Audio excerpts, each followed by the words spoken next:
Praise the lord. అందరికీ వందనాలండి. ప్రభువైన యేసుక్రీస్తు వారి అత్యున్నతమైన నామంలో ఈ లైవ్ చూస్తున్న ప్రతి ఒక్కరికి కూడా వందనాలు చెల్లిస్తున్నానండి. మొట్టమొదట మనం చిన్న ప్రార్థన చేసుకుని ఈ యొక్క లైవ్ ప్రోగ్రామ్ను ప్రారంభించుకుందాం.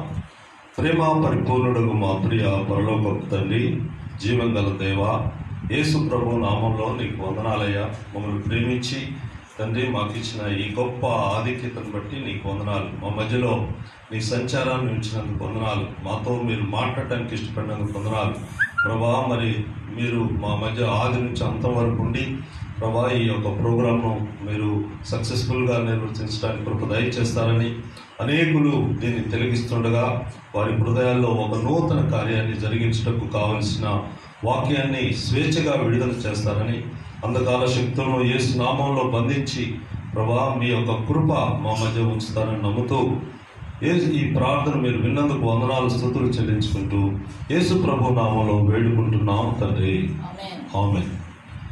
ప్రియమైన దేవుని బిడ్డలారా, ఈరోజు మనం ఈ యొక్క ప్రార్థన కూడికను ప్రారంభించుకోవటానికి ముందు మనం మనకు దేవుడిచ్చిన గొప్ప భాగ్యాల్లో ఒక భాగ్యం ఏంటి అని అంటే, మరి మనం దేవునికి మన పరిస్థితులున్నా ఆయనకు మనం మొరపెట్టుకునే ఆధిక్యత.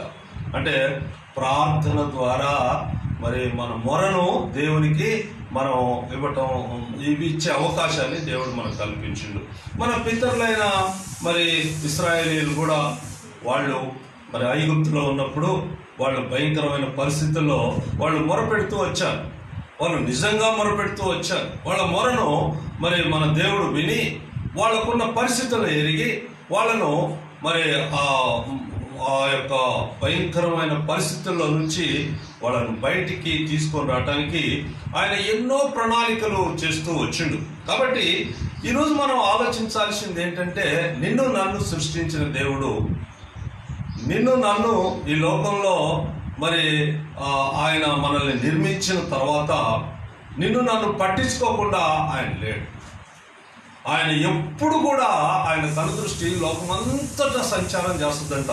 కారణం ఏంటి అని అంటే, ఆయన మరి మన మీద చూపించిన ప్రేమ. కాబట్టి మనం ఏ విధంగా మెలుగుతున్నాం, మనం ఏ కష్టాల్లో ఉన్నాం, మనం ఏ ఇరుకుల్లో ఉన్నాం, మనం ఏ పరిస్థితుల్లో ఉన్నామో ఆయనకు కూడా అన్నీ తెలిసిన దేవుడు. ఎందుకంటే మానవుడు ఎప్పుడైతే మరి పాపంలో ఎంటర్ అయిన దగ్గర నుంచి వాళ్ళ పోరాటం మొదలైంది. అంత పోరాటం పరిశుద్ధతకు అపరిశుద్ధతకు, ఆత్మీయ జీవితానికి శరీర జీవితానికి, ఈ రెండింటి మధ్యలో పోరాటంలో మానవుడు మరి తను ఎన్నో పరిస్థితులను దాటలేని పరిస్థితులు వచ్చినాయి. అప్పుడు దేవుడు మనల్ని దాటించడానికి, మనల్ని అన్నిట్లో మనల్ని సంరక్షించడానికి మరి ఆయనే ఈ లోకంలోకి తన కుమారుడు రూపంలో మానవుడుగా ఈ లోకానికి తెచ్చి మానవుల్ని ఆయన ఎప్పుడు కూడా మానవ మనుగడ ఎట్లుంటుందో ఆయన ఒక మాదిరికరంగా మనకు చూపించి ఆత్మీయ జీవితాన్ని కాపాడుకుంటూ దేవునికి సమీపంగా ఎట్లా జీవించాలో ఆయన మనకు బోధించి ఆయన మనందరికీ స్థలం సిద్ధపరచడానికి పరలోక రాజ్యానికి వెళ్ళాడు. కాబట్టి దీనికి ఈ ప్రార్థనకు ఉన్న మెయిన్ లక్షణం ఏంటి? ఈ ప్రార్థన చేస్తున్నప్పుడు మనకు ఉండవలసిన మొట్టమొదట లక్షణాన్ని గురించి ఒకసేపు మనం మాట్లాడదాం. ఏంటి మొట్టమొదటి లక్షణం అని అంటే, నమ్మికతో కూడిన ప్రార్థన ఉండాలి. నమ్మికతో కూడిన ప్రార్థన అంటే విశ్వాసముతో కూడిన ప్రార్థన అంటే, మనం ఏది సాధించాలన్నా మానవ మనుగడలో మానవుడు సాధించలేనివి ఎన్నో ఉన్నప్పటికీ వాటన్నిటి మీద మనకు ఆధిపత్యం ఇవ్వటానికి అన్నిటినీ జయించిన యేసుక్రీస్తు ప్రభువును మనం మోడల్గా తీసుకుంటే, ఆయన ఏమన్నాడంటే, మీరు లోకమును జయించలేకపోతున్నారు, నేను లోకమును జయించి ఉన్నాను. చిన్నపిల్లలారా, మీరు భయపడకుడి, మీలో ఉన్నవాడు లోకములో ఉన్నవాడి కంటే గొప్పవాడు, లోకాన్ని జయించి ఉన్నవాడు. కాబట్టి ఈరోజు మనకున్న ఆధిక్యత, మనకున్న భాగ్యం ఏంటి అని అంటే, లోకంలో అసాధ్యం అయిన వాటన్నిటినీ యేసులో సుసాధ్యం చేయొచ్చు అన్నమాట. అంటే ఖచ్చితంగా అసాధ్యమైనవి యేసులో లేవు అంటానికి ఆయన 33.5 సంవత్సరాల జీవితమే మనకు ఒక మోడల్గా మనకు కనపడతా ఉంటుంది. ఆయన ఈ లోకానికి ఏదించిన దగ్గర నుంచే ఆయన ఎటువంటి అద్భుత కార్యాలు, ఎటువంటి ఉన్నతమైన ఆధ్యాత్మిక విలువలతో కూడిన జీవితాన్ని మనకు చూపిస్తూ వచ్చిందంటే ప్రాక్టికల్గా వాటన్నిటిని మనం మాదిరిగా మనం తీసుకోవాలి. అందుకనే పరిశుద్ధ పౌలు కూడా ఎప్పుడు అంటాడు, నేను క్రీస్తును పోలి నడుచుకున్నట్లు మీరు నన్ను పోలి నడుచుకోవటం అంటాడు. కాబట్టి ఈరోజు లోకం ఏం చేస్తుంది, సైతాన్ ఏం చేస్తాడు, నీ శరీరం ఏం చేస్తుంది అని అంటే, లోకానికి సమ్మతించి అనగా లోకాకర్షణకు లోనైపోయి మనము దేవుణ్ణి అనుసరించడానికి మనకు కొంచెం అసాధ్యంగా కనపడుతుండొచ్చు. కానీ మరి నువ్వు ఎప్పుడైతే యేసుక్రీస్తు ప్రభును అనుసరించాలా అనే గొప్ప ప్రణాళిక కలిగి ఉన్నావో, దేవుడు దాన్ని ఆమెన్ అనేవాడుగా ఉంటాడు. కాబట్టి ప్రతి విషయంలో నీకు తోడుకుంటాడు. అందుకనే ఈ మత్తయి రాసిన సువార్త 21వ అధ్యాయము 21, 22 చూస్తే, 21, 22 మనం వచనాలు చూస్తే, అందుకు యేసు, మీరు విశ్వాసము కలిగి సందేహపడకుండా ఉండిన ఎడల ఈ అంజూరపు చెట్టుకు జరిగిన దానిని చేయుటకు మాత్రమే కాదు, ఈ కొండను చూచి నీవు ఎత్తబడి సముద్రములో పడవేయబడదు దాకా అని చెప్పిన ఎడల అలాగూ జరుగునని మీతో నిశ్చయముగా చెప్పుచున్నాను అని ఆయన అన్నాడు. ఇది చాలా హాస్యాస్పదంగా లేదండి? యేసు ప్రభు తన శిష్యులతో ఆయన ఆ ప్రాంతం వెళ్తా ఉంటే ఆయనకు కొంచెం ఆకలి అనిపించి ఆ అంజూరపు చెట్టు దగ్గరకు వస్తే, అంజూరపు చెట్టు దగ్గర కాయలు ఏమి లేకపోయినప్పుడు, ఇక ముందు నువ్వు ఎప్పుడు కూడా కాయలు కాయకుండా నశించుదు గాక అని ఒక మాటని ఆ ఊర్లోకి వెళ్ళిపోయారు. పని మీద వెళ్ళిపోయి ఆ ఊర్లో ఏదో వాళ్ళు స్వార్థను ప్రకటించి మళ్ళీ రిటర్న్లో అదే చెట్టు దగ్గరకు వచ్చినప్పుడు అక్కడున్న శిష్యులందరూ కూడా చూసి ఆశ్చర్యపోయారంట. వాళ్ళు అప్పటిదాకా దాన్ని సీరియస్గా తీసుకోవాలి, ఆయన అంతే అన్నాడు కానీ అది చచ్చిపోద్దా అని అనుకున్నారు వాళ్ళు. కానీ అక్కడ 18వ వచనం నుంచి చూస్తే అక్కడ ఉంటదన్నమాట. మరి ఉదయమందు పట్టణమునకు మరలా వెళ్ళుచుండగా ఆయన ఆకలి కొనెను. అప్పుడు త్రోవ పక్కన ఉన్న ఒక అంజూరపు చెట్టును చూచి దాని యొద్దకు రాగా, దాని యందు ఆకులు తప్ప మరి ఏమీ కనబడలేదు కనుక దాన్ని చూచి, ఇక మీదట ఎన్నటికి నీవు కాపు కాయకుందువుగాక అని చెప్పాను. తక్షణమే ఆ అంజూరపు చెట్టు ఎండిపోయాను. శిష్యులది చూచి ఆశ్చర్యపడి, అంజూరపు చెట్టు ఎంత త్వరగా ఎండిపోయినని చెప్పుకుంది. కాబట్టి వాళ్ళ క్లియర్, అంజూరపు చెట్టుని శపించగానే ఎట్లా ఎండిపోయింది ఇది? అసలు ఆయన ఏం చేయలేదు, ఆయన వాక్కుకు ఇంత శక్తి ఉందా అని వాళ్ళు ఆశ్చర్యపడాడు. వాళ్ళ ఎట్లా ఎండిపోయింది అంటే, ఇదంతా నేను అనుకోవటం ఏంటి అని అంటే, వాళ్ళ విశ్వాసాన్ని బలపరచడానికి వాళ్ళకు ఒక ఇన్సిడెంట్ దేవుడు యేసుక్రీస్తు ప్రభు చూపించినట్టుగా మనం చూస్తుంటాం. వాళ్ళ విశ్వాసాన్ని బలపరచాలంటే ఒక దృశ్యం వాళ్ళు చూడాలి, వాళ్ళ కళ్ళారా చూడాలి అనుకున్నాడు యేసు ప్రభు. వాళ్ళ కళ్ళ ముందే ఆ యొక్క సన్నివేశాన్ని వాళ్ళకు ఉంచినట్టుగా మనం చూస్తుంటాం. చూస్తే వాళ్ళు ఆశ్చర్యపోయినప్పుడు అందుకు యేసు, మీరు విశ్వాసం కలిగి సందేహపడకుండిన ఎడల ఈ అంజూరపు చెట్టునకు జరిగిన దానిని చేయుట మాత్రమే కాదు, ఈ కొండను చూచి నీవు ఎత్తబడి సముద్రంలో పడవేయబడదు గాకని చెప్పిన ఎడల అలా జరుగునని మీతో నిశ్చయముగా చెప్పుచున్నాను. ఎంత ఆశ్చర్యం అండి, ఎంత ఆశ్చర్యం! ప్రియమైన సహోదరులారా, మరి మన దేవుడు, మన రక్షకుడు, మన ప్రభువు ఎటువంటి శక్తిశాలి అంటే, నీ జీవితంలో కొండలాంటి అనుభవాలు నీకు రావచ్చు. కొండలాంటి అనుభవంలో నువ్వు అమ్మో ఇది అసాధ్యం అని నువ్వు అనుకుంటుండొచ్చు.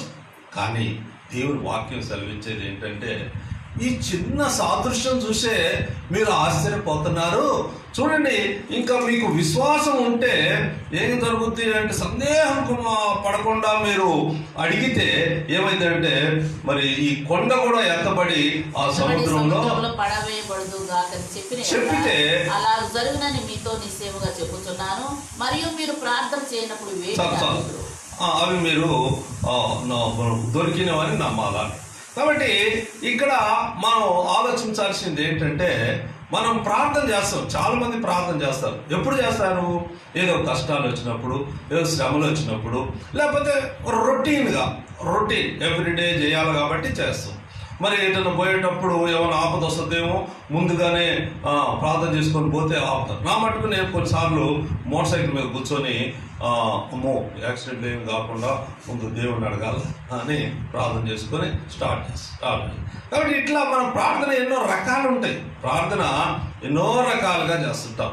కానీ యేసుక్రీస్తు ప్రభు ఆయన జీవితంలో మనకు ఏం చూపెట్టిండు అంటే, అది ఆయనకు అలవాటుగా చేసుకున్నాడు. ఆయన వాడుక చొప్పున ఆ కొండకు ఎక్కి, ఆయన వేకునే లేచి ఆ అరణ్యంలోకి వెళ్ళి, ఆయన ఏ సూచక్రియ చేసినా చెయ్యకముందు ప్రార్థన, చేసేటప్పుడు ప్రార్థన.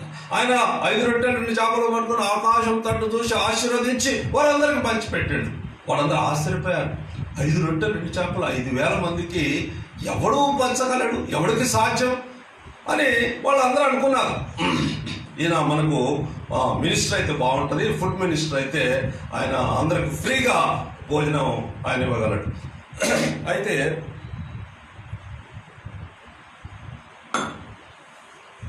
ఇప్పుడు వాళ్ళు ఆయన్ని ఎన్నో రకాలుగా, అంటే ఆ సందర్భాన్ని బట్టి ఆయన మనందరికీ మన వెల్ఫేర్స్ అన్ని చూడగలడు, శక్తివంతుడే అని అనుకున్నారు. కానీ వాళ్ళు ఎప్పటికప్పుడే మర్చిపోతున్నారు ఆయన చెప్పి.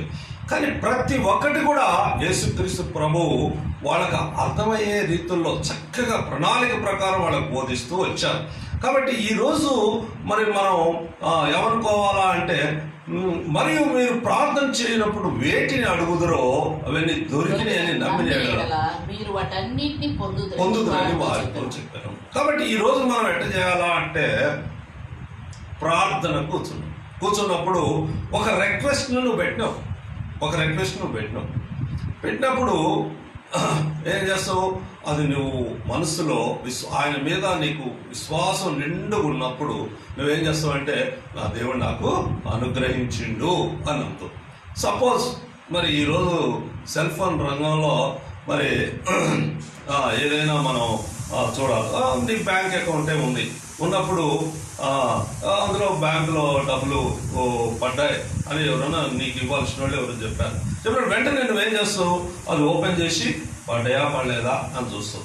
కానీ అట్లనే ఆయన ఏమనుకుంటున్నా, ఆయన ఏం చెప్తుండే, అసలు మీరు అడగటం ఆలస్యం, నేను వెంటనే మీకు ఇచ్చేస్తా అని ఆయన చెప్తున్నాడు. కానీ ఇప్పుడు అక్కడ ఒక లాజిక్ ఉంది. ఏంటి అని అంటే, మనం అడిగేటప్పుడే ఫిక్స్ అయిపోతాం. ఏమని? ఇది ఆయన ఇయ్యలే, ఇది రాదు, కానీ నేను అడుగుదాంలే. ఎంత మోసం అండి! నిన్ను నువ్వే మోసం చేసుకుంటున్నావు, నిన్ను నువ్వే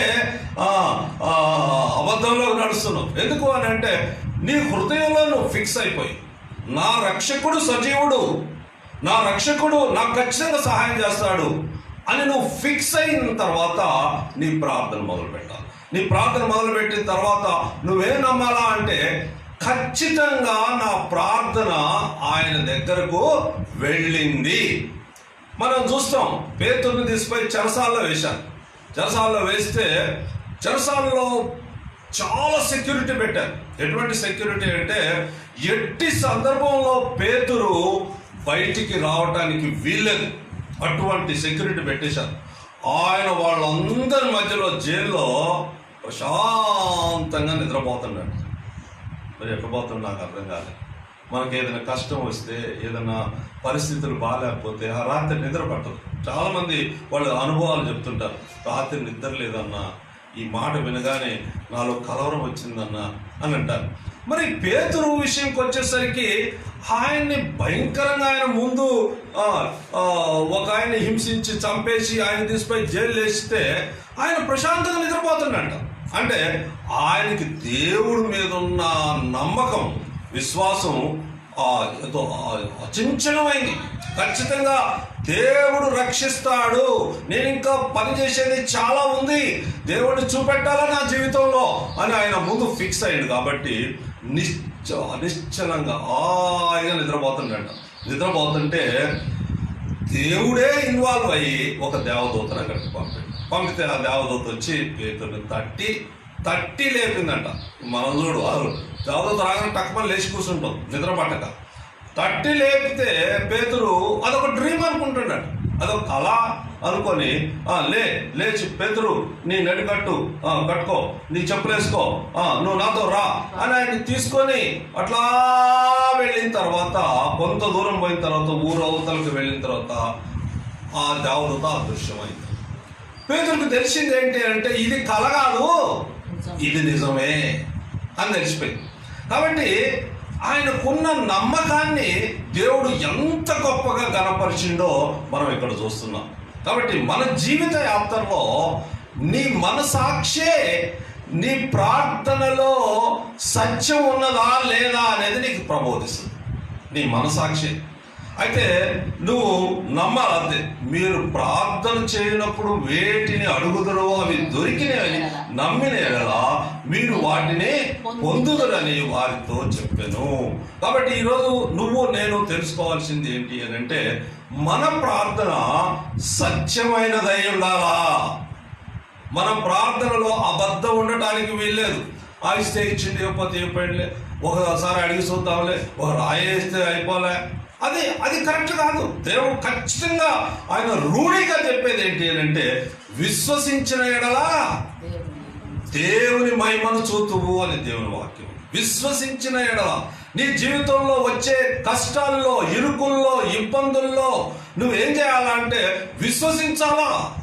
నా దేవుడు ఖచ్చితంగా నన్ను రక్షించేవాడని, ఆయనతో ఉన్నవాళ్ళు, ఆయనతో అన్ని తిని అన్ని అనుభవించిన వాళ్ళు అందరూ కూడా ఆ పరిస్థితులు రాగానే వాళ్ళ జీవితంలో నమ్మకం క్షీణించిపోయినట్టుగా మరి మనం చూస్తుంటాం. అవిశ్వాసులారా, అల్ప విశ్వాసులారా, ఎంతకాలం నేను మీతో ఉండేది అని ఎన్నో సందర్భాల్లో శిష్యుల్ని ఆయన హెచ్చరించినట్టుగా మనం చూస్తుంటాం. కాబట్టి ఆ రోజుల్లో ఆయనతో తిరిగే వాళ్ళే అల్ప విశ్వాసులు అయితే ఈ రోజు ఆయన మనం చూడలేదు, వాక్యం విన్నాం, మనం రక్షింపబడ్డాం. కాబట్టి చూచి నమ్మిన వాడి కంటే చూడక నమ్మిన వాడు ధన్యుడు అని దేవుని వాక్యం సెలవిస్తుంది. ఆయనకి ఒకసారి ఆయన క్యాజువల్ వాళ్ళందరితో మాట్లాడుతుంటే, బోధకుడా మరి మనం పన్ను కట్టాలా అని మనకు నోటీస్ వచ్చింది, మరి పన్ను కట్టాలి కదా, ఎట్లా కడతాము అని అంటే ఆయన అన్నాడు, మీరు వెళ్ళి ఒక గాలం తీసుకొని ఆ సముద్రంలో వేయండి, అక్కడ ఒక చేప పడుతుంది, ఆ చేప నోట్లో చూడండి ఒక షెకేల్ ఉంటుంది, అది తీసుకొచ్చి నీకు నాకు కట్టేయాలి. ఇది వినటానికి ఈ కాకేమ కథల్లాగా ఉంటాయి. వినటానికి ఎట్లా ఉందండి ఇది, ఏంటి ఏం చేప పడుతుందో తెలవదు, ఎటువంటి చేప. అసలు చేపలు పట్టేవాడికి వాడు పట్టే చేపలు ఎన్నో రకాలు ఉంటాయి, బురద మట్టలని, కొర్రమేళ్ళని, తెల్ల చేపని, ఎర్ర చేప ఎన్నో ఉంటాయి. అసలు ఏ చేప పడుతుందో వాడికి తెలవదు. కానీ ఇక్కడ యేసు ప్రభువు చెప్పేది ఏంటంటే, నువ్వు మొదటి చేపలో నువ్వు నోరు తెరిచి చూడు, దాంట్లో శక్యమంటుంది అని తెలుసు. అంటే ఇక్కడ మనం అర్థం చేసుకోవాల్సింది ఏంటి అని అంటే, ఆయనకు అసాధ్యమైంది ఏది లేదు. నువ్వు గ్రహించాలి, ఆ సంగతి గ్రహించాలి. అట్లా నువ్వు ఫిక్స్ కావాలి. ఎప్పుడైతే నువ్వు యేసుక్రీస్తు ప్రభువును సొంత రక్షకుడుగా అంగీకరించావో, ఎప్పుడైతే నీ పాపాలన్నీ క్షమించబడ్డాయి అని రూఢిగా నువ్వు నమ్మావో, అప్పుడు నీ సంరక్షకుడు నీ కోసం ఆయన ఎప్పుడు ప్రయాసపడేవాడుగా, నీ వెల్ఫేర్స్ అన్నీ ఆయన నువ్వు అడక్క ముందే నీకు ఇచ్చేవాడుగా ఆయన ఉన్నాడు, ఆయన ఉంటాడు. ఆయన చెప్పాడు, ముందు నువ్వేం చేయని అవసరం లేదయా, నా నీతిని, నా రాజ్యాన్ని వెతుకు, ఇక నీకేం అవసరమో, నువ్వు బీటెక్ చదవాలో, ఎంటెక్ చదవాలో, నువ్వు ఫారెన్ పోవాలో, ఎక్కడుండాలో అవన్నీ నిర్ణయించేది నేను. నీ వెల్ఫేర్స్ అన్ని. మనం ఇప్పుడు తల్లిదండ్రులు ఉంటారు, తల్లిదండ్రులు ఉన్నప్పుడు తల్లిదండ్రులు మనం ఏం చెప్తే అది మా అమ్మ నాకు మంచిగా చెప్తుంది, సరే ఒకసారి ఒక ఆమె పిల్లలు కానీ బీచ్కి వెళ్ళిందండి. బీచ్కి వెళ్తే బీచ్లో అందరూ ఆడుకుంటున్నారు. తను కూడా వాళ్ళ అమ్మాయిని తీసుకొని పోయి ఆడుకుంటూ, మరి ఆమెకు ఒక తలంపు వచ్చిందండి. ఏ తలంపు అంటే అందరూ ఆడుతున్నారు కదా, నేను కూడా ఒక ఆట ఆడాలి. ఏంటి ఆ ఆట అంటే వాళ్ళ అమ్మాయిని అవతల సీట్లో కూర్చోమని చెప్పింది. ఈమె కూడా యువతల సీట్లో కూర్చుంది. అమ్మాయికి బెల్ట్ పెట్టేసింది. ఈమె కూడా మరి స్టార్ట్ చేసి ఆ ఎక్సలేటర్ని ఇట్లా తొక్కి వదిలేసి డోర్ వేసినప్పుడు ఆ కారు ఆ సముద్రంలోకి వెళ్ళిపోతే అందరూ ఏంటి అమ్మాయిని అందరూ పంపిన అంటే అదొక సరదా చూద్దాం, అసలు పోతా కారా లేదని చూసి అమ్మాయి సముద్రం పోయి చచ్చిపోయింది. కాబట్టి ఇట్లా వెర్రితరలే వేసింది ఆమె యొక్క. కానీ తల్లిని నమ్మింది ఆ బిడ్డ మా అమ్మ ఏం చేసినా నాకు మంచే చేస్తుంది, నన్ను కూర్చోబెడుతుందంటే ఏదో ఒక కొత్త గేమ్ ఏదో ఆడబోతుంది, కానీ అది నాకు చాలా సంతోషాన్ని ఇచ్చేదిగా ఉంటుంది. కానీ ఏం జరిగింది అని అంటే ఆ అమ్మాయి చచ్చిపోవటానికి. కానీ మన దేవుడు అటువంటి దేవుడు కాదు. మన దేవుడు తల్లి మరిచినా ఒకవేళ నేను మాత్రం నిన్ను మరువను అని చెప్పింది దేవుడు. ఎవరు చెప్తారండి? తల్లి అసలు మరవదండి. లోకంలో ఈరోజు కరోనా అనే ఒక భయంకరమైన వైరస్ విపత్తులో మనం ఉన్నాం. ప్రపంచం అంతా ఉంటే ఒక దేశంలో పోతే వాళ్ళలో ఆ ఇంటోళ్ళందరికీ కరోనా వచ్చింది. వాళ్ళందరూ పోయారు హాస్పిటల్లో బెడ్ లేవు. ఒకే బెడ్ ఉందంట. ఒకే బెడ్ ఉంటే వాళ్ళు అన్నారంట, మీలో ఎవరైతే బ్రతకాలనుకుంటున్నారో వాళ్ళు ఒక్కళ్ళు రండి, మిగతా వాళ్ళు వెనక్కిపోండి అన్నారు. ఎవరు పోతారు? సాధారణంగా తల్లిదండ్రులు ఏం చేస్తారంటే, నా జీవితం అయిపోయింది కదా, మా పిల్లలకు భవిష్యత్తు ఉంది, అమ్మ నువ్వు వెళ్ళు నేను ఇంటికి వెళ్ళిపోతాను అంటే అక్కడ ఒక పరిస్థితులు అట్లున్నాయి. కాబట్టి అంత ప్రేమగా చూసేవాళ్ళు ఈ లోకంలో తల్లిదండ్రులు. వాళ్ళు కూడా మర్చిపోవచ్చు. మనకు అర్థం కావటానికి ఆ ఉదాహరణ యేసు ప్రభు చెప్తూ వచ్చింది ఏంటంటే, నేను భయపడకు, నేను ఎప్పుడు కూడా విడవను, నేను ఎడబాయను, నిబ్బరం కలిగి ధైర్యంగా ఉండు. ఎందుకు అంటే నువ్వు నాకు చాలా ముఖ్యం, నువ్వు నాకు చాలా అవసరం. ఎందుకు అంటే నువ్వు నశిస్తే నరకానికి వెళ్ళిపోతావు. అందుకని 100 గొర్రెలు ఉన్నవాడు ఒక్క గొర్రె తప్పిపోతే ఆ ఒక్క గొర్రె కోసం పోయి దాన్ని వెతికి అది దొరికినప్పుడు ఎంతో సంతోషించను కదా అంటాడు. కాబట్టి చాలా ప్రాముఖ్యం. మనం కొన్నిసార్లు జీవితంలో విసిగిపోయినప్పుడు మన జీవితం మనకు చాలా బరువేసి ఏంటి వేస్ట్ జీవితం, అసలు నేను ఎందుకు పుట్టినా, ఎందుకు బ్రతుకుతున్నా, ఎందుకు చచ్చిపోతే పోదు కదా అని అనిపించే సందర్భాలు ప్రతి మనిషి జీవితంలో వస్తుంటాయి. కానీ యేసు ప్రభు అనేది ఏంటి అంటే, జగత్తు పునాదులు వేయక మునిపే నిన్ను నేను సృష్టించిన, నువ్వు నాకు తెలుసు. కాబట్టి నీ కొరకు నేను ఒక ప్రణాళిక సిద్ధం చేసిన. ఏంటి ఆ ప్రణాళిక అంటే, పరలోక వైభవాన్ని, పరలోక ఆధిక్యతను, తండ్రితో ఉండుట సమానంగా ఉండే భాగ్యాన్ని అది నాకు అవసరమని ఎంచుకొనక ఆయన ఏం చేసిందంటే, ఒక పాపి కోసం ఈ లోకానికి ఆయన వచ్చినట్టుగా మనం చూస్తుంటాం. ఓ పాపి నువ్వు పవిత్రుడు కావటం నా ప్రణాళిక. పాపాన్ని ద్వేషించేవాడు పాపిని ప్రేమించేవాడు. కాబట్టి ఈరోజు అడ్వర్టైజ్మెంట్లు కూడా మనం వింటూ ఉంటాం కదా, కరోనా వచ్చిన వాళ్ళని మీరు ద్వేషించబాకండి, వాళ్ళని ప్రేమించండి, వాళ్ళకి వచ్చిన జబ్బును ద్వేషించండి. కాబట్టి ఈరోజు మానవుడిని ప్రేమించిన దేవుడు మానవుల్లోని పాపాన్ని తీసివేయటానికి గొప్ప త్యాగాన్ని చేసిన దేవుడు మన దేవుడు.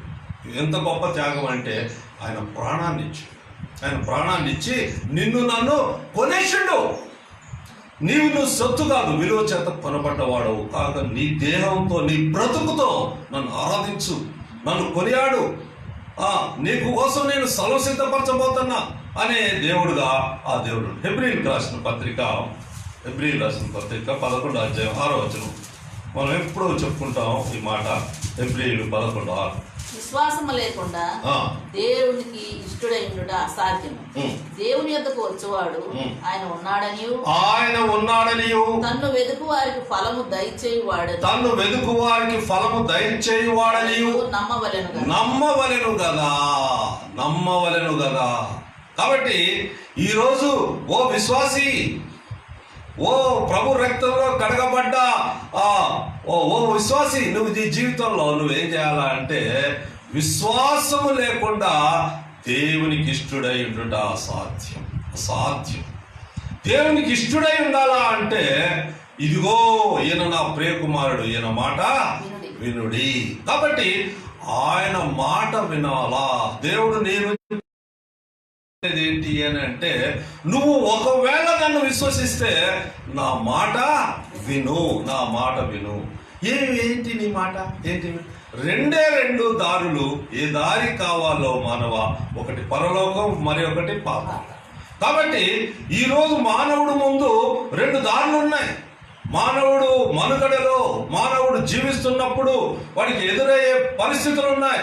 అయితే అందులో నువ్వు నీతి మార్గాన్ని నువ్వు ఎన్నుకునేవాడిగా ఉండాలి. నీతి మార్గం, నేనే మార్గం, నేనే సత్యం, నేనే జీవం, నా ద్వారానే తప్ప ఎవడు పరలోక రాజ్యం వెళ్ళలేడు. కాబట్టి ఈరోజు నీ ఆ పోరాటంలో, ఈ మానవ మనుగడలో నువ్వు నీ జీవితం అంతా పోరాటమే.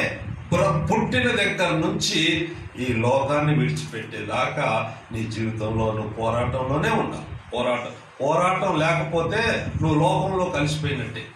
అంటే అర్థం ఏంటంటే, నీలో పోరాటం లేదనుకో, నేను మంచిగున్నా కదా, నాకేం పోరాటం లేదు అంటే నువ్వు లోకంతో చేయగలిగినట్టే. పోరాటం ఎప్పుడు ఉంటుంది అంటే ఆత్మకును శరీరామును ఎప్పుడు దళితులకు రాసిన పత్రికలో అంటాడు, ఎప్పుడు పోరాటమే. మంచిని ప్రబోధిస్తుంటది ఆత్మీయ జీవితం, చెడుని ఆకర్షిస్తుంది శరీర జీవితం. కాబట్టి ఈ జీవితంలో నువ్వు మరి ఆత్మీయంగా బ్రతకాలా అంటే ఆత్మ సంబంధమైన జీవితాన్ని జీవించడానికి నువ్వు ఇష్టపడాలి. ఆత్మ సంబంధమైన జీవితం ఎక్కడుంది అంటే అది యేసుక్రీస్తు ప్రభులోనే ఉన్నది. అందుకని గలతీయులకు రాసిన పత్రికలోనే అంటాడన్నమాట, నా అనుభవం, నాతో దేవుడు మాట్లాడి ఒకసారి, ఆత్మానుసారంగా మొదలుపెట్టిన నీవు శరీరానుసారంగా ముగిస్తావా అని ఉంది.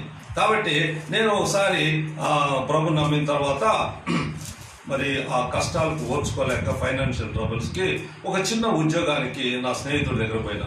అక్కడ అట్మాస్ఫియర్ అంతా ఎట్లుంటుందంటే సినిమా పాటలు, సినిమా మాటలు, అదంతా లోకంతో మిళితమైందే ఉంటుంది. అక్కడికి నేను వెళ్ళిన దేవుని చిత్తం కాదు. అక్కడ దేవుడు నాతో మాట్లాడుతూ వచ్చిండు. దుష్టుల ఆలోచన చొప్పున నడవక, పాపల మార్గం నిలవక, అపహాసకులు కూర్చుండక అని మాట్లాడుతుంటే నేను అవన్నీ పక్కకు పెట్టి నేనేం చేసినట్టే నా ఇష్టాన్ని నెరవేర్చడానికి నేను అక్కడికి వెళితే భయంకరమైన పరిస్థితుల్లో నేను ఎదుర్కోవాల్సిన పరిస్థితులు వచ్చినాయి. మొట్టమొదటి రోజే వాళ్ళు నన్ను తాగమని పోస్ట్ చేస్తూ వచ్చారు. చాలా బాధపడ్డా, చాలా ఏడ్చిన ఆ చివరికి వాళ్ళందరూ తాగారు, నేను తాగలేదు. నేను జీప్లో కూర్చుంటే సాయంత్రం వాళ్ళు బాగా తాగి ఆ పొలాల్లోకి జీపును బానిస్తున్నారు. మీకు యోనా సంగతి తెలుసు కదండి. యోనా మరి దేవుడు చెప్పిన ఆ నినివే పట్టణానికి పోకుండా తర్షీష్కి ఆయన వెళుతున్నప్పుడు ఆయన్ని ఒక ఓడలో ఉన్నాడు. ఆ ఓడ తుఫాన్ వచ్చింది, తీసిపోయి అందులో సముద్రంలో పడేస్తే తుఫాన్ ఆగిపోయింది, ఆ చాప మింగింది. అక్కడ ఆయన మొరపెడుతున్నాడు, ఓ ప్రభువా, పాతాళంలోకి దిగిపోయినా, అయ్యో నా తలంతా జుట్టేసింది, అయ్యో నేను ఎంతో భయంకరమైన స్థితిలో ఉన్నా, అయ్యా నన్ను కనికరించు అని చాప గర్భంలో నుంచి ఆయన దేవుడికి మొరపెడితే దేవుని ప్రణాళికలో యోనాతోనే ఆ నినివే పట్టణానికి సువార్తను ప్రకటించాలా అని దేవుడు ఫిక్స్ అయింది కనుక ఆ చాప తీసిపోయి ఆ నినివే పట్టణ సమీపంలో కక్కేస్తే అక్కడ లేచి నినివే పట్టణానికి పోయి సువార్తను ప్రకటించిందంట. కాబట్టి దేవుడు ఎంత ప్రేమ కలిగిన వాడంటే, దేవుడు నీ పట్ల ఒక ప్రణాళిక ఉంటే అది ఏదైనా చేసి నీతో ఆ ప్రణాళికను చేయించడానికి దేవుడు ఇష్టపడేవాడుగా ఉంటాడు. కాబట్టి ప్రేమైన సహోదరి సహోదరుడా, మరి ఇక్కడ మనం చూసినట్టు విశ్వాసము లేకుండా దేవునికి ఇష్టడై ఉండుట అసాధ్యము. అసాధ్యము, సాధ్యము, అసాధ్యము.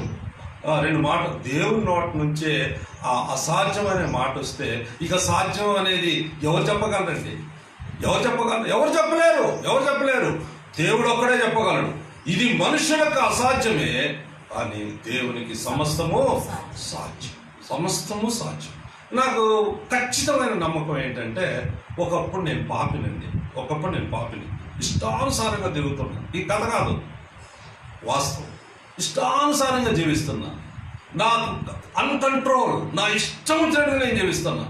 కానీ నా జీవితంలో శాంతి లేదు. నా జీవితంలో అంత గజిబిజి. ఎందుకంటే రేపు ఏం జరుగుతుందో తెలియదు, ఇంకా 5 నిమిషాలకి ఏం జరుగుతుందో తెలియదు. కానీ నన్ను నేను మోసం చేసుకునేవాడిని. నాకేంటి, నాకు వయసు ఉంది, డబ్బులు ఉన్నాయి, నాకు అన్నీ ఉన్నాయి, నాకేం కాలేదు, నన్ను నేను మోసం చేసుకుంటున్నా, సత్యం తెలిసి కూడా. అటువంటి పరిస్థితుల్లో దేవుడు నాకు తటస్థపడి ఏం చెప్పిండంటే, నీ పాపాలు, నువ్వు పాపిరా, నీ పాపాలని నేను క్షమించేస్తా, మరి నా దగ్గరకు వస్తావా, నీ పాపాలని క్షమిస్తా, నా ప్రణాళికలో నువ్వు ఉండవు అని చెప్తే, సరే నేను ఉన్నాడా లేడా, అసలు నేను ఉన్నానా లేనా, అసలు ఆయన ఉన్నాడా లేడా అని పరీక్ష చేస్తే దేవుడు స్పష్టంగా వాక్యంతో నాతో మాట్లాడు. నేను నమ్మిన, కన్విన్స్ అయిన తర్వాత నాకు అర్థమైంది ఏంటంటే, నన్ను బాగు చేయటం మానవులకు అసాధ్యమైంది. మా నాన్న ఎన్నోసార్లు మంచి మార్గాన్ని గురించి నాకు బోధించు, నా బంధువులు, నా వెల్ఫేర్స్ అందరూ నాకు బోధించారు. నేను ఎవరి మాట విన్నట్టు నటించిన, మోసం చేసిన, కానీ నా అంతరంగం అంతా చెడిపోయి ఉంది. కానీ నాకు ఇప్పుడు తెలిసింది ఏంటి అని అంటే, ఎప్పుడైతే నేను యేసుక్రీస్తు ప్రభువును నా సొంత రక్షకుడుగా నేను అంగీకరించినో, అప్పుడు నా పాపాలన్నీ క్షమించబడ్డాయి. నా మనసంతా తేలికైపోయింది. నేను ఇప్పుడు దేవుని స్వరూపంలోకి మార్చబడ్డా అని నాకు అర్థమైంది. అంతరంగంలో ఉన్న పాపం. కాబట్టి అంతరంగాన్ని తెలిసేవాడు ఎవరైనా ఉన్నారు జీవితంలో అంటే ఆయన దేవుడు ఒక్కడే. నీ జీవితం నీకు తెలుసు, దేవుడికి తెలుసు. మీ అమ్మకు తెలియదు, మీ నాన్నకు తెలియదు, లోకంలో ఎవరికి తెలియదు, నీ భర్తకు తెలియదు, భార్యకు తెలియదు. నీకు తెలుసు, నీ దేవుడికి తెలుసు. అయినప్పటికీ నీ అంతరంగంలో నీవు ఏదైనా దేవుడికి ఇష్టం లేనిది ఏదైనా చేసినప్పటికీ దేవుని దగ్గరకు వచ్చి, దేవా ఐఎమ్ సారీ, నన్ను క్షమించు ప్రభా అంటే ఆయన నిన్ను క్షమించే దేవుడుగా ఉన్నాడు. కాబట్టి బైబిల్లో ఉంది, సైతాన్ ఏం చేస్తుందంటే, ఇంకా నీకు ముఖం ఉందారా, నీకేం ముఖం ఉంది చెప్పు, నిన్న నేను దుర్మార్గంగా అంతరంగంలో జీవించినావు, నీ ప్రైవేట్ లైఫ్లో నువ్వేంటో నీకు తెలుసు, నీ దేవుడికి తెలుసు. మళ్ళీ దేవుడి దగ్గర పోయి ఏ ముఖంతో దేవుడి దగ్గర పోతావు, నువ్వు పోవటానికి నీకు హక్కు లేదు, నువ్వు సిక్కుందా నీకు అని అంటే దేవుని వాక్యం చెప్తుంది, ఓ పాపి ఐ లవ్ యూ, నిన్ను నేను ప్రేమిస్తున్నా స్టిల్. అందుకని మనం ఇంకనూ ఆయనకు శత్రువులమై ఉండగా దేవుడు మనల్ని ప్రేమించి, కాబట్టి నీకున్న అవకాశం ఏంటి అంటే, నువ్వు 7 మార్లు పడినను, ఓ సైతానా, నా దేవుడు నన్ను లేపే దేవుడుగా ఉంటాడు. నీకు ఇచ్చిన ప్రివిలేజ్ దేవుడికి తెలుసు. నువ్వు కొన్నిసార్లు పడిపోతావు, నువ్వు కొన్నిసార్లు తొట్టిల్లుతావు అని దేవుడికి తెలుసు. కాబట్టి ఆయన ప్రేమ శాశ్వతమైన ప్రేమ. కాబట్టి నువ్వు ఉండాల్సింది, నువ్వు చేయాల్సింది ఏంటంటే ఆయన్ని గురిగా పెట్టుకోవాలి. ఆయన్ని గురిగా పెట్టుకున్నప్పుడు పౌలు అంటాడు, నేను గురి యొద్దకే పరిగెత్తుతున్నా, తిమోతి గురి యొద్దకే నేను పరిగెత్తుతున్నా, నియమం ప్రకారం నేను పరిగెత్తుతున్నా, నాకు ఉంచబడిన పరుగు పందెంలో నేను తుదముట్టించిన అని ఆయన చెప్తున్నాడు. అంత కాన్ఫిడెంట్గా చెప్తున్నాడు అంటే మరి నేను మనం చెప్పగలమా? దేవుడు ఆయనలాగా మనల్ని సృష్టించిండు, ఆయనలాగా మనల్ని క్షమించిండు, ఆయనలాగా మనల్ని జీవించడానికి ఆయన నిర్ణయించిండు. కానీ నీ ఇష్టానుసారంగా నువ్వు జీవించి దేవుడి మీద ఆ నేరం మోపితే దేవుడు ఎట్లా ఓర్చుకోగలడు? కాబట్టి ఆయన ఎడల నువ్వు చేయాల్సింది ఏంటి అని అంటే విశ్వాసం ఉంచడమే.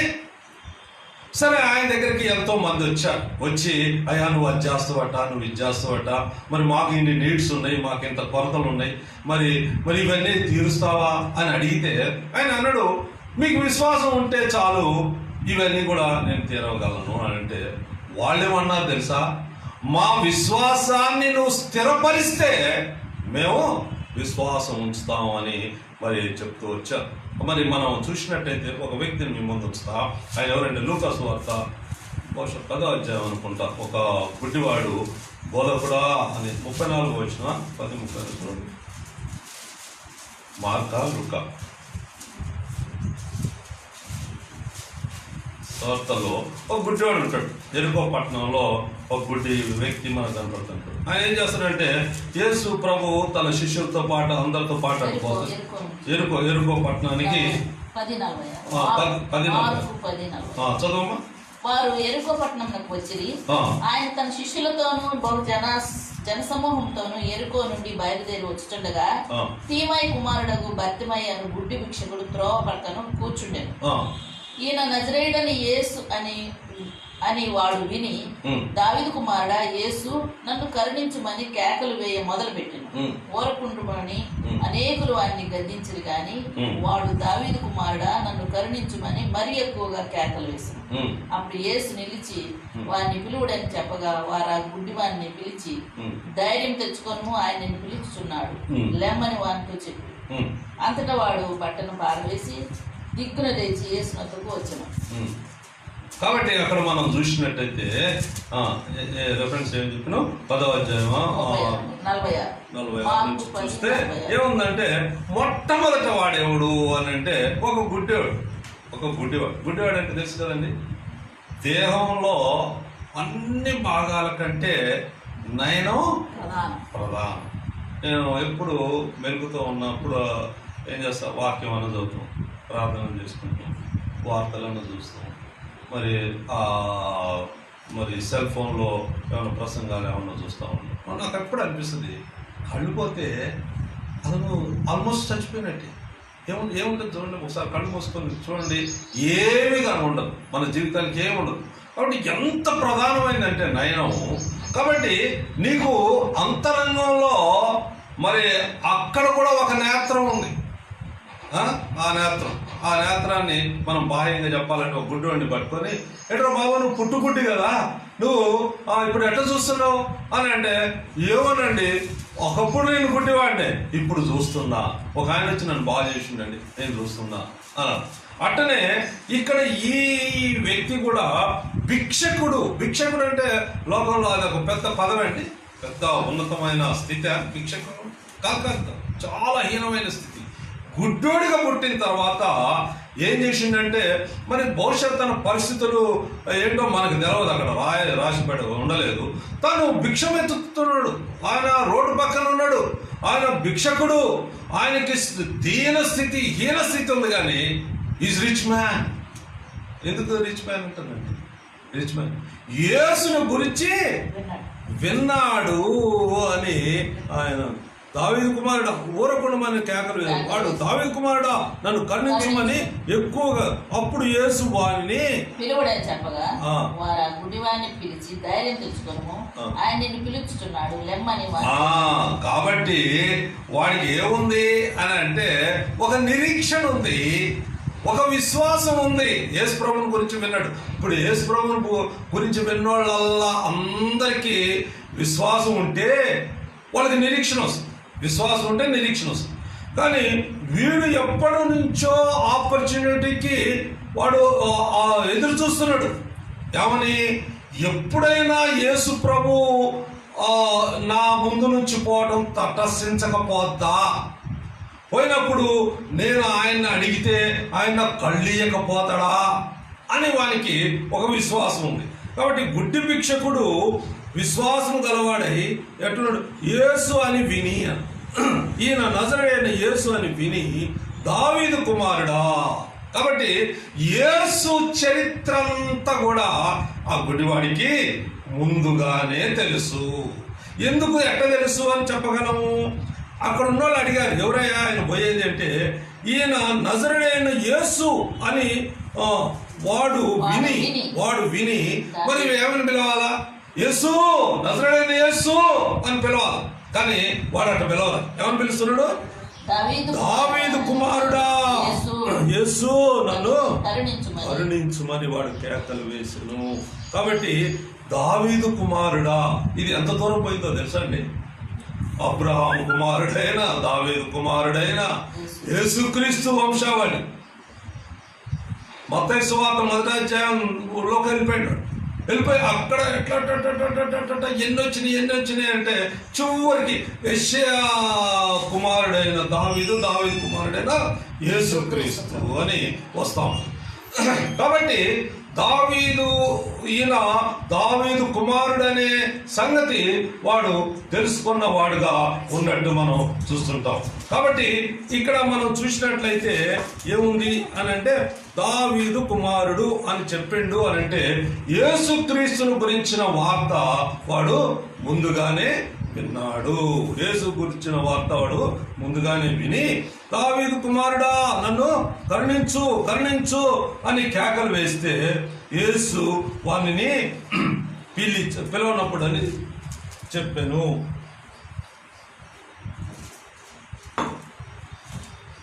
యేసుక్రీస్తు ప్రభువు ఆ దారి వెళ్తున్నప్పుడు సరే వీడు పిలుస్తున్నప్పుడు ఇదంతా యేసు ప్రభువుకి తెలుసా తెలవదా? ఖచ్చితంగా తెలుసు. యేసు ప్రభువుకి ఖచ్చితంగా వాడు పిలుస్తాడు తెలుసు. కాబట్టి నువ్వు ఏం చేయాలా అంటే నువ్వు పడుకొనుట, నువ్వు లేచుట, నువ్వు సమస్తం ఎరిగిన దేవుడు. నీ ప్రాణాన్ని పుట్టిన దగ్గర నుంచి నువ్వు చనిపోయే వరకు ఏ రోజు ఏం జరుగుద్దో ఎట్లా జరుగుద్దో అవన్నీ కూడా దేవుడికి ముందుగానే తెలుసు. కనుక ఆ పట్టణానికి అట్ట వెళుతున్నప్పుడు, ఎరుకో పట్టణంకి వచ్చినప్పుడు ఆ శిశువులతో భోజన సమాప్తంతో పోతున్నప్పుడు ఒక వ్యక్తి నన్ను పిలిచినప్పుడు నేను వాని పిలుపును రియాక్ట్ కావాలా అనే సంగతి యేసుప్రభుకు ముందుగానే తెలుసు. కనుక యేసుప్రభు ఆగిపోయింది. వాళ్ళందరూ ఉన్నారు, వాడాడో గుడ్డోడులే, వాడాడో బిచ్చగాడలేడు ప్రభా, ఏముందిలే మనం పని చాలా ఉంది, ముందు పోదాం. నో వాడికి నేను తెలుసు, నాకు వాడు తెలుసు. ఎందుకంటే నన్ను దావీదు కుమారుడా అని పిలిచే సత్తా వాడికి ఉంది. అంటే నా చరిత్ర అంతా వాడికి తెలుసు. ఏంటి ఈయన చరిత్ర?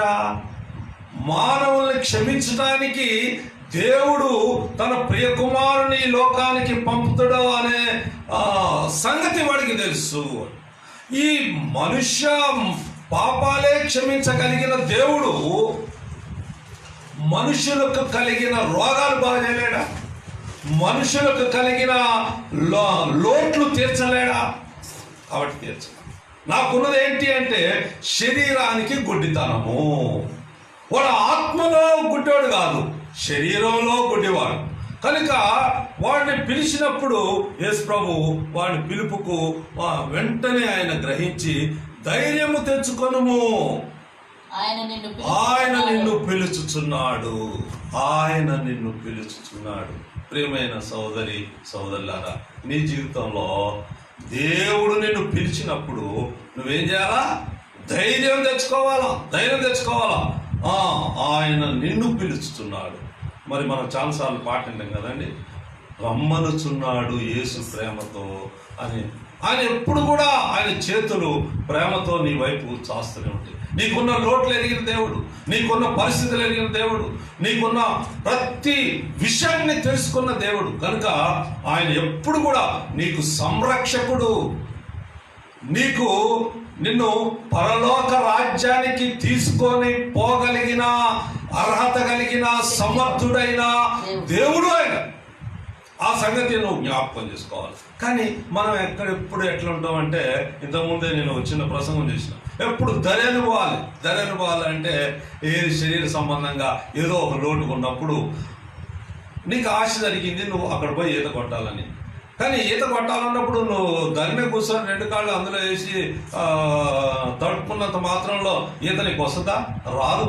కానీ ఏం చేయాలా అంటే నువ్వు ఆయన దగ్గర పోయినప్పుడు ఆయన నీ కొరతలని తీర్చగలిగాడు అని తెలుసుకున్నప్పుడు ఇంకా నువ్వు లోతులో పోతే నువ్వు రక్షణ అనుభవం ఆయనలో ఉంది అనే సంగతి తెలుసుకోవాలి. రక్షణ అనేది మానవుడికి అవసరమా అని చూస్తే ఖచ్చితంగా అవసరం. భూమి మీద ప్రతి మానవుడు రక్షింపబడుట అనేది దేవుని ప్రణాళిక. ఎందుకంటే పాపముల చేత, అపరాధముల చేత మనం అందరం చచ్చిపోయిన వాళ్ళం. దేవుడు ప్రణాళిక ఏంటంటే మనం అందరం బ్రతికుండాలా, మనం అందరం సజీవులుగా. అందుకని దేవుని వాక్యం సజీవులే కదా తండ్రి నిన్ను స్తుతించెదరు అంటాడు.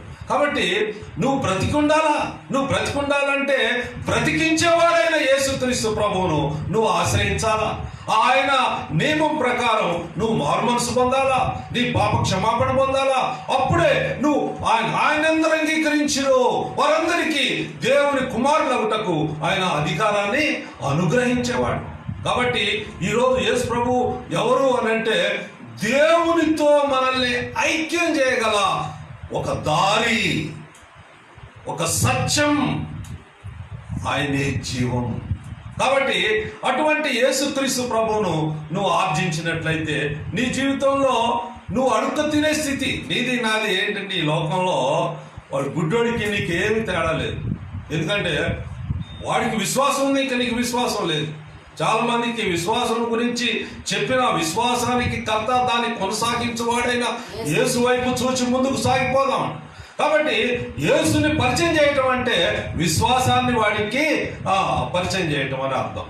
యేసులో విశ్వాసం ఉంచితే నిత్య జీవం అని వాడికి తెలియజేయడం. కాబట్టి అటువంటి పరిస్థితుల్లో నీ బాధ్యత ఏంటి అని అంటే నువ్వు యేసును అనుభవిస్తున్నప్పుడు, యేసు విశ్వాసంలో నువ్వు కొనసాగుతున్నప్పుడు, నీ యొక్క అవసరతలన్నీ కూడా యేసు ప్రభు తీరుస్తున్నప్పుడు, నీ ఆత్మీయంగా నువ్వు జన్మించినప్పుడు నీవు అనుభవించే ఈ సంతోషాన్ని నీ పక్కవాడికి నువ్వు అందించడం నీ కనీస బాధ్యత. ఇది కనీస బాధ్యత. విశ్వాసులకు దేవుడిచ్చిన బాధ్యత ఏంటి అని అంటే నీవు నీ తోటి వాడిని ప్రేమించాలి. అందుకని రెండు ఆజ్ఞలు. నీ దేవుడైన యెహోవాను పూర్ణ హృదయంతో, పూర్ణ మనసుతో, పూర్ణ బలంతో ప్రేమించు, నిన్ను వలే నీ పొరుగువాడిని ప్రేమించు. నిన్ను వలే నీ పొరుగువాడిని ప్రేమించడం అంటే నీ పొరుగువాడికి నువ్వు అనుభవిస్తున్న ఈ సంతోషాన్ని, విశ్వాసాన్ని వాడికి తెలియజేయి. అంగీకరించడం, అంగీకరించకపోవడం అనేది వాడి సొంతం. కాబట్టి అనేకులు పోరాడతారట, ఎక్కడికి? ఇరుకు మార్గంలోకి వెళ్ళారు, కానీ కొందరే దానిలో ప్రవేశించేవారు. కాబట్టి ఈరోజు ఆ కొందరిలో నువ్వు ఉండటం దేవుని ప్రణాళిక. కాబట్టి నీ జీవితంలో ఆయన ఎన్నో అనుభవాలు నీ స్థితిని మార్చి, నీ యొక్క విశ్వాసాన్ని కనపరిచి, తర్వాత నిన్ను పిలిచి నీ జీవితంలో ఒక అత్యున్నతమైన మార్పును దయచేసి, ఆ మార్పు లోకానికి ఎంతో ప్రయోజనకరంగా, నీ కుటుంబానికి ప్రయోజనకరంగా, నీ వ్యక్తిగతంగా నీకు ప్రయోజనకరంగా చేసి ఆయన ఈ లోకంలో నిన్ను నడిపిస్తున్నప్పుడు నువ్వు దృష్టి కలిగి ఏం చేయాలా అని అంటే ఆయన నువ్వు వెంబడించాలా. వెంబడించకపోతే, వెంబడించడం అంటే ఆయన గుణగణాలు కలిగి నువ్వు జీవించడమే ఆయన వెంబడించడం. యేసు ప్రభు భౌతికంగా ఇప్పుడు ఇక్కడ లేడు. ఆయన శరీరధారిగా 33.5 సంవత్సరాల నుండి ఆయన చేయాల్సిన రక్షణ కార్యాన్ని ముగించి ఆయన తండ్రి దగ్గర నీకు ఒక మ్యాన్షన్ కడుతున్నాడట. నా తండ్రి దగ్గర అనేక నివాసాలు లేని ఎళ్ళ మీకు చెప్తా, మీకు స్థలం సిద్ధపరచబడి చూద్దాం. ఆయన వెళ్ళిండు, స్థలం సిద్ధపరచ వెళ్ళినప్పుడు ఇక్కడ నన్ను గాలికి వదిలేయలే. వాళ్ళందరూ భయపడ్డారు. వామ్మో నువ్వు పోతే మా పరిస్థితి ఏంటి అంటే మిమ్మల్ని అనాథలుగా విడవను, మీకు ఆదరణకర్తను మీ మధ్యలో ఉంచుతా. కాబట్టి ఆదరణకర్త మన మధ్యలో ఉన్నాడు. ఇప్పుడు మంచేదో చెడేదో ఆయన మనకు బోధిస్తున్నాడు. మనల్ని సరైన మార్గంలో నడిపించడానికి ఆయన ప్రబోధిస్తున్నాడు. కాబట్టి అన్ని విషయాల్లో నువ్వు ఆదరణకర్తకు లోబడ్డట్టయితే నిన్ను సత్యంలో ఆయన నడిపించే దేవుడుగా ఉంటాడు. కాబట్టి మనం యోగ్యమైన రీతుల్లో ప్రార్థన చేయటం ఎట్లలో నేర్పేది ఆదరణకర్త. రోమిన్కి రాసిన పత్రికలో మనం ఎట్లా ప్రార్థన చేయాలో ఆయన మనకు నేర్పించేవాడని ఆయన అన్నాడు. కాబట్టి ఇంకా మనం చూడాల్సిన పరిస్థితి ఏంటంటే యాకోబు పత్రిక 1వ అధ్యాయం 6వ వచనంలో చూడండి. యాకోబు 1వ అధ్యాయం 6వ వచనం. అయితే అతడు ఏ మాత్రము సందేహింపగా విశ్వాసముతో అడగవలను. సందేహించువాడు గాలి చేత రేపబడి ఎగిరిపడు సముద్ర తరంగమును పోలియుండును. అట్టి మనుష్యుడు నిమ్మనసుడై తన సమస్త మార్గముల యందు అస్థిరుడు గనుక ప్రభువు వల్ల తనకి ఏమైనానో దొరికినని తలంచుకొనరాదు. కాబట్టి అక్కడ ఏమన్నాడు అంటే, అయితే అతడు ధారాళముగా దయచేవాడు, అయితే అతడు ఏమాత్రము సందేహముగా విశ్వాసముతో అడగవలెను. ఏమాత్రము సందేహింపగా. నువ్వు ఏ స్థితిలో ఉన్నావు ఇప్పుడు? ఏ నీళ్ళలో ఉన్నావో ఇప్పుడు? ఏ భయంకరమైన విపత్తులో ఉన్నావో ఇప్పుడు? కానీ నువ్వేం చేయాలంటే సందేహింపగా ఆయన అడగాలి. సందేహింపగా. నీకు వచ్చేది ఏంటి అంటే మొట్టమొదటి సందేహమే. మానవుడికి ఫస్ట్ వచ్చేది ఏంటి అని అంటే అనుమానం. అనుమానం. సైతాన్ కూడా మొట్టమొదట మానవుడికి పెట్టిన మొట్టమొదటి మాట ఏంటో తెలుసా? ఇది నిజమా? ఇది నిజమా? ఏది నిజం? నువ్వు ఈ పండు తింటే చచ్చిపోతావు అని చెప్పిండా? ఇది నిజమా? నువ్వు దేవదూతలాగా తయారైంది. వాడు అబద్ధికుడు, అబద్ధాలకు జనకుడు. కాబట్టి నీకు సందేహం రావటానికి వీల్లేదు. యేసు ప్రభు దగ్గరకు వచ్చినప్పుడు ఎట్లుండాలా అంటే, అయితే అతడు ఏమాత్రమును సందేహింపగా విశ్వాసముతో అడగవలెను. విశ్వాసముతో అడగవలను. సందేహింపక విశ్వాసంతో అడగవాలి. నేను చాలాసార్లు చెప్పిన, మళ్ళీ చెప్తాను, మీకు అర్థం కాదని చెప్తున్నా. ఇద్దరు వర్షాలు రావట్లేదని ఒక తల్లి ఒక బిడ్డ వాళ్ళు తయారయ్యి వాళ్ళు చర్చికి ఒక స్పెషల్ మీటింగ్ పెట్టారు. వాళ్ళు రెయినీ కోసం అని ప్రార్థన చేయాలా, ఉపవాస కూడిక అని వాళ్ళు తయారైపోతా ఉంటే వాళ్ళ అమ్మ తాళం వేస్తుందట. తాళం వేస్తుంటే బిడ్డ ఏమని అడిగిందట తెలుసా? బిడ్డ 10 years బిడ్డ, అమ్మా ఏంటమ్మా గొడుగు తేకుండా తాళం వేస్తున్నావేంటి అని అడిగిందంట. గొడుగు ఎందుకు అని అంటే, మరి మనం వర్షం కావాలని అడగడానికి పోతున్నాం కదా, వచ్చేటప్పుడు తడిసిపోతాం కదా, అందుకని గొడుగు కావాలా అంటే వాళ్ళమ్మ సిగ్గుపడదంట. మా అమ్మాయికి ఎంత విశ్వాసం అంటే, ఆ బిడ్డ చిన్న బిడ్డ కదా, సందేహింపకుండా నమ్మింది. మనం ఇప్పుడు ఉపవాస ప్రాంతాలకు పోతున్నాం, వర్షాలు పట్టడం లేదు కనుక దేవుడు మనం అడిగితే వర్షాలు ఇస్తాడు అని చెప్పింది. ఆ బిడ్డ అనుకుందంటే, మేము ప్రార్థన చేయంగానే దేవుడు వర్షం ఇస్తాడు, మా ఇంటికి రావటానికి కూడా చాలా కష్టమైంది, మనం గొడుగు తీసుకొని పోదాం అన్నదంట. అంటే ఆమె చాలా సిగ్గుపడదంట తల్లి. ఇప్పుడు నువ్వు నేను మన పరిస్థితి కూడా అదే. విశ్వాసం ఎన్ని సంవత్సరాలు? 30 సంవత్సరాలండి నేను ప్రభుని నమ్ముకొని. మరి ఇప్పుడు నీ విశ్వాసం పరిధి ఎక్కడుంది అని అంటే ప్రతిదీ సందేహమే. ఎన్నో చూసినావు, ఈరోజు నిన్న కాక మనం నమ్మిన నువ్వు ఇప్పుడు ఏదో చెప్తున్నావా అని అంటుంటావు.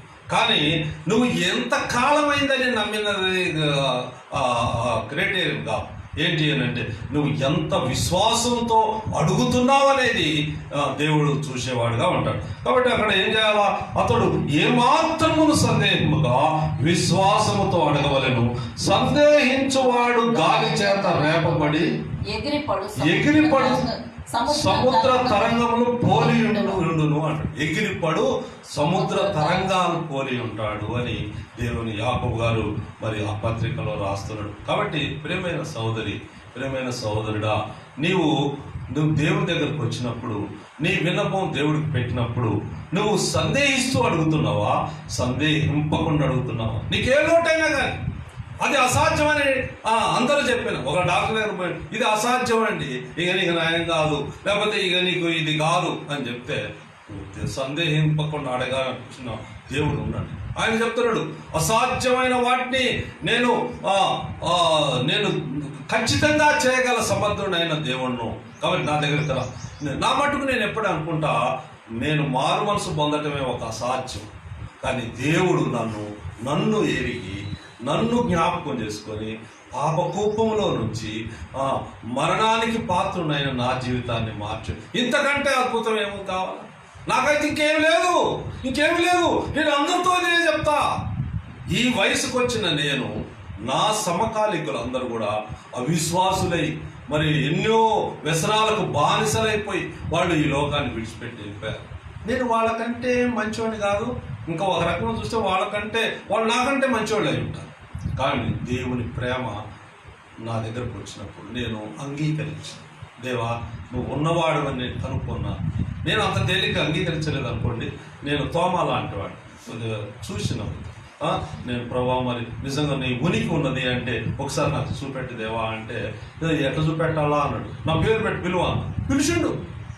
పిలిస్తే నేను ఏడ్చినా, అమ్మో నా పేరు తెలుసా నీకన్నా, అప్పటిదాకా నాకు తెలియదు బైబిల్లో నా పేరు ఉందని.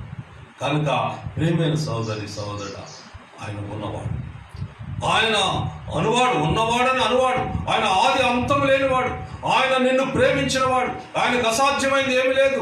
గాలి తరంగాల్ని, సముద్రపు తరంగాల్ని, తుఫాన్ని గద్దించినవాడు, ఆయన చనిపోయిన లాజర్ని లేపినవాడు, ఆయన యాయీరు కుమార్తెను లేపినవాడు, ఆయన విధవరాలు కుమారుని లేపినవాడు, ఆయన కళ్ళు లేని వాడికి కళ్ళు ఇచ్చినవాడు, ఆయన హన్నా లాంటి వాళ్లకు బిడ్డలను అనుగ్రహించిన వాడు, మరి వృద్ధులైన ఎలిజబెత్ దంపతులకు కుమారుడిని అనుగ్రహించిన యోహాను లాంటి స్త్రీలు కన్న వాళ్ళలో అటువంటి వాడు లేడు అని ఆయన ఇచ్చే బహుమానాలు అంత గొప్ప. కనుక నీ జీవితంలో నువ్వు చేయాల్సింది ఒకటే ఏంటి అని అంటే ఆయన ఏమీ సందేహింపకుండా ఆయన్ని నువ్వు అడగాలా అని చెప్పి. కాబట్టి నీకు సందేహాలు ఉండడానికి లేదు. నీ సందేహాలన్నీ పూర్తి చేయి, సమాజ్ చేసాయి నీ సందేహాలని. కాబట్టి లేకపోతే నీ అనుమానాలు ఉంటే ఒక ఆయన అంటాడు, ఎప్పుడు నాకు బాగా మైండ్లో పడిపోయింది, bury your worry if not worry will bury you అంటాడు. నువ్వు సందేహాలని సమాజ్ చేయకపోతే సందేహాలు నిన్ను సమాజ్ చేస్తాయని. కాబట్టి నీ జీవితంలో నువ్వు సంపూర్ణంగా నమ్మి ఆయన అడిగితే ఆయన ఖచ్చితంగా నీకు దయచేసేవాడు. అక్కడ 5వ అధ్యాయం 16వ వచనం చూద్దాం. యాకోబు 5:16లో ఏమనుంది? 5:16 మీ పాపములను ఒకరితోనొకడు ఒప్పుకొనుడి, మీరు స్వస్థత పొందునట్లు ఒకరికొకరు ప్రార్థన చేయుడి. నీతిమంతుల విజ్ఞాపన మనఃపూర్వకమైనదై బహు బలము గలదై ఉండును. ఏలియా మన వంటి స్వభావం గల మనుషుడే. వర్షింపకున్నట్లు అతడు ఆసక్తితో ప్రార్థన చేయగా 3.5 సంవత్సరముల వరకు భూమి మీద వర్షింపలేదు. అది కాబట్టి ఇక్కడ ఏమంటాడు? మీ పాపములు ఒకరితో ఒకరు ఒప్పుకొనుడి, మీరు స్వస్థత పొందినట్లు ఒకరు ప్రార్థన చేయుడి. ఒకళ్ళ కొరకు ఒకళ్ళు ప్రార్థన. ఈరోజు సంఘం, ఈరోజు సహవాసం ఎందుకు అని అంటే ఈ సహవాసంలో ఒకరి కోరం ఒకరు ప్రార్థన చేయండి. ఒకళ్ళ గురించి ఒకళ్ళు వరి కావటం, బాధపడటం, అయ్యో నా రక్త సంబంధం, నా ఆత్మీయ సంబంధుడు, నేను కొరకు నేను ప్రార్థన చేయాలి. కాబట్టి నీకు భారం ఉండాలా, నశించిపోతున్న ఆత్మల పట్ల నీకు తృష్ణ ఉండాలా. ఆ భారంతో నువ్వు ఎప్పుడైతే అడుగుతావో దేవుడు ఖచ్చితంగా నీకు దయచేసే దేవుడు అని ఆయన చక్కటి ఉదాహరణ చెప్పిండండి. ఏలియా మీలాంటి మనుషుడే అన్నాడు. అంటే మనం చాలా మంది అనుకుంటాం, యేసు ప్రభు కాబట్టి లాజర్ని పిలిచిండండి, యేసు ప్రభు కాబట్టి సముద్రాన్ని గద్దించిండండి, యేసు ప్రభు కాబట్టి యాయీరు కుమార్తెను. లేదు. ఎవరు ఏలియా? మన వంటి మానవ స్వభావం కలిగిన వాడు.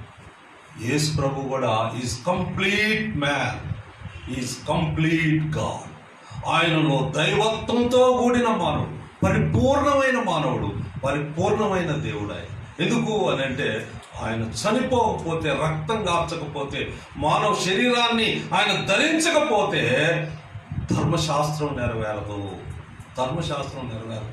ధర్మశాస్త్రాన్ని నెరవేర్చడానికి ఏకైక బలిగా ఆయన శరీరాన్ని ధరించుకొని నీ కొరకు ప్రాణం పెట్టి ఆయన రక్తంలో నేను కడిగి నిన్ను పరిశుద్ధినిగా చేస్తూ వచ్చుడు. కనుక ప్రేమైన సహోదరుడి, యేసు ప్రభువుని నువ్వు సొంత రక్షకుడుగా అంగీకరించే ఆయన విశ్వాసం ఉంచితే, ఏలియా వర్షింపాలా అని ప్రార్థన చేస్తే వర్షించిందట, ఆగిపోయిందంట. అంటే ప్రకృతి మీద ఆయన నీకంతా శక్తి సామర్థ్యాలను ఇచ్చేవాడు. ఈరోజు సైంటిస్టులు ఏం చేయలేకపోతున్నారండి, ఈరోజు శాస్త్రజ్ఞులు ఏం చేయలేకపోతున్నారు. ప్రపంచం అంతా గగ్గోలెత్తుతుంది. వాళ్ళు ఏదో చెప్తున్నారు, డిస్టెన్స్ మెయింటైన్ చేయండి, స్కార్ఫ్ ఏదో కట్టుకోండి, చేతులు కట్టుకోండి, కాళ్ళు కట్టు. ఇవి కాదండి పరిష్కారం. అంటే పాపం వాళ్ళకి దోచింది అది, ఇది కాదు పరిష్కారం. దానికి పరిష్కారం ఏంటి అని అంటే దేవుడు దానికి పరిష్కారాన్ని నిర్ణయించేవాడుగా ఉంటాడు. ఆయన ఏమైనా చేయగలడు. ఆయన ఈ క్షణంలో ఆ వైరస్కి ఒక వ్యాక్సిన్ కనుక్కోగలడు. ఆయన కనుక్కున్న జ్ఞానం ఈరోజు ఇవ్వగలడు.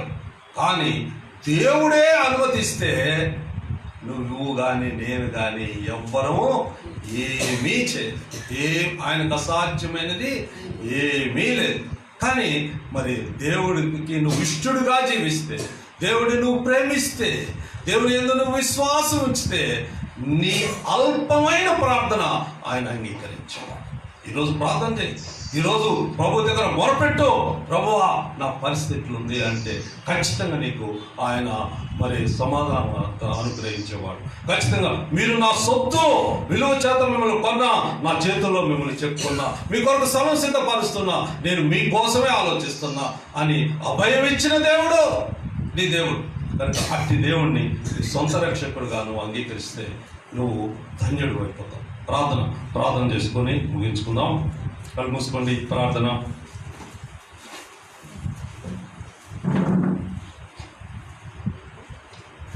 ప్రేమ పరిపూర్ణుడగు మా ప్రియ పరలోక తండ్రి, జీవం కలిగిన దేవా, యేసు ప్రభు నామంలో మరొకసారి నీకు వందనాలు. కనికరించండి, దయ చూపించండి ప్రభా.